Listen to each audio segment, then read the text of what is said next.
مسئلہ یہ ہے عشاء کی نماز قضا ہو گئی. قضا پڑھنے کے لیے آپ کو کرنا کیا ہے؟ 17 رکعت پوری قضا نہیں پڑھیں گے آپ, 4 فرض اور 3 وتر. مسئلہ تو یہی ہے نا. کل کی عشاء کی نماز اگر کسی کی چھوٹی, فار ایگزامپل اللہ نہ کرے آج وہ قضا کرنے کے لیے کھڑا ہے, تو کیا کیا نمازیں قضا کرے گا؟ 4 رکعت فرض عشاء کی اور 3 رکعت واجب. یہ 2 نمازیں قضا ہوتی ہیں عشاء میں, یعنی کل 7 رکعت. وتر کی نماز جب پڑھتے ہیں تو آپ کو یہ بھی معلوم ہے تیسری رکعت میں کیا کرنا رہتا ہے؟ دعائے قنوت.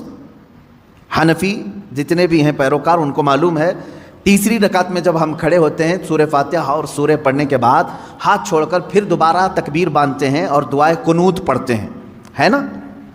آج بھی عشاء کی نماز پڑھیں آپ تو پڑھے ہوں گے نا دعائے قنوت. 3 واجب الوتر کی جو نماز ہے اس کی آخری رکعت میں دعائے قنوت پڑھا جاتا ہے. لیکن جب قضا نماز پڑھ رہے ہیں آپ, کل کی عشاء کی قضا پڑھنے آئے, 4 رکعت فرض پڑھ لیا, کسی کو نہیں معلوم قضا پڑھ لیا آپ نے سنت کی جگہ, 3 رکعت وتر پڑھ رہے تھے. حکم یہ ہے کہ دعائے قنوت کے لیے ہاتھ نہ اٹھاؤ,